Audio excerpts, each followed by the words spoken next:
so lovely to meet all of you on video today. My name is Charlene and I'm an educational psychologist, and I'm so excited. Today I'm going to be speaking to you about study tips for your upcoming exams.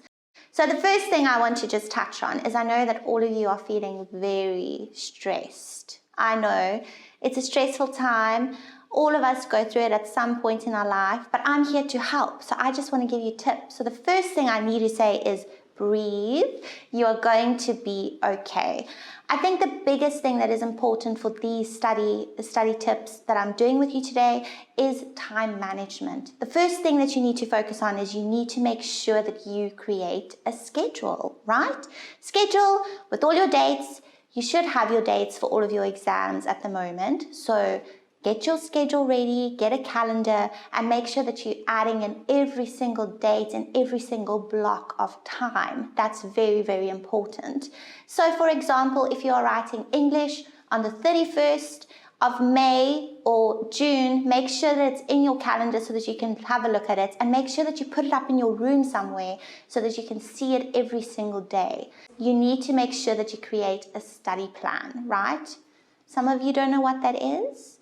Your study plan is where you are actually going to say, what are you studying on what day, right? Am I studying maths today? Am I studying English today? My advice always is do not study more than 2 subjects per day, because you don't want to overload your brain. You want to make sure that you are focused and ready for the study block that you've created on the set day. The next tip that I want to give you is creating a study block. So how this works is you have to study for 45 minutes and then you take a 15-minute break. Then you study for 45 minutes again.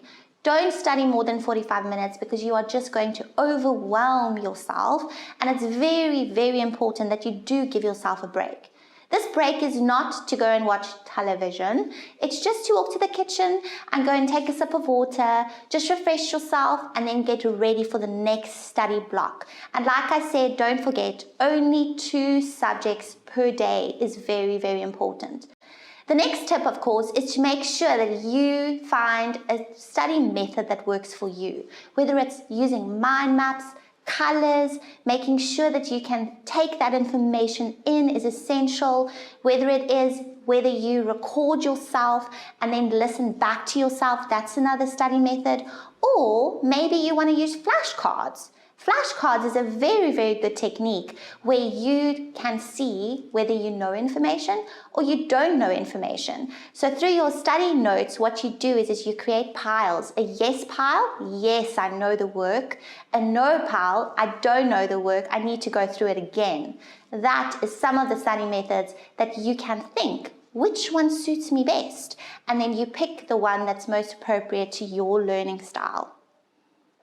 Once you have created all of your study notes, it's important to study the material. So you have to go through it, you have to make sure that you are practicing.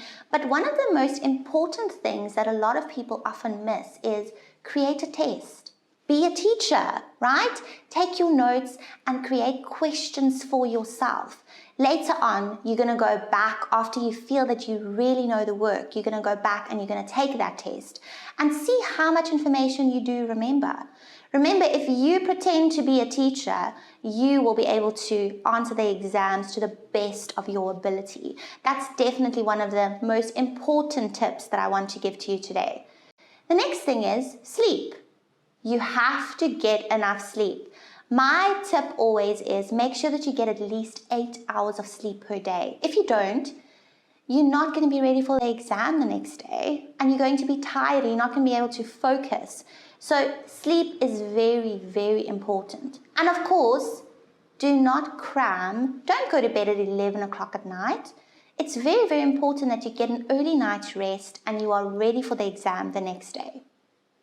Once you are done studying, remember to reward yourself. It's so important because that's what keeps us going, right?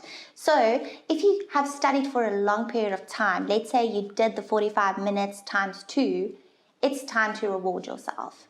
Go get a cup of tea, maybe go for a walk, maybe phone a friend. Just a simple reward to keep you going.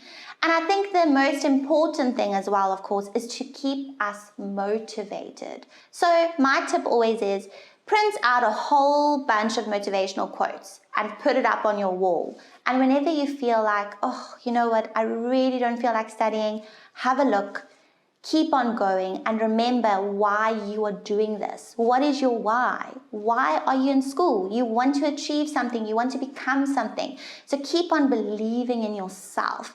If you believe in yourself, I know that you will be successful in these exams. You just have to keep going, and you have to motivate yourself continuously. The next tip, and the last tip I have for you, is how to manage your time during exams. So you arrive at the exam venue, immediately you think, I want to chat to my friend, I want to hear what did they study, what do they think they're going to do, what's going to be asked in the test. Don't do that. It just causes more stress to you, and that's just overwhelming, because your friend might say, well, I studied this and then you didn't. Don't do that to yourself. Go to the exam venue, be calm, be ready, go take your seat.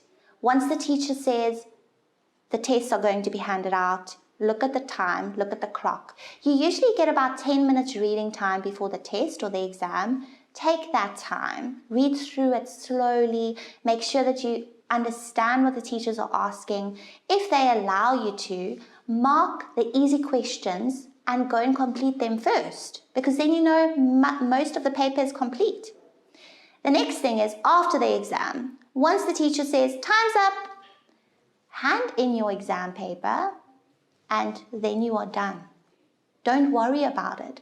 Rather think about, how can I improve for the next exam? Did you maybe not finish questions? Do you maybe need to manage your time more efficiently? Is there maybe something that you missed in your studying?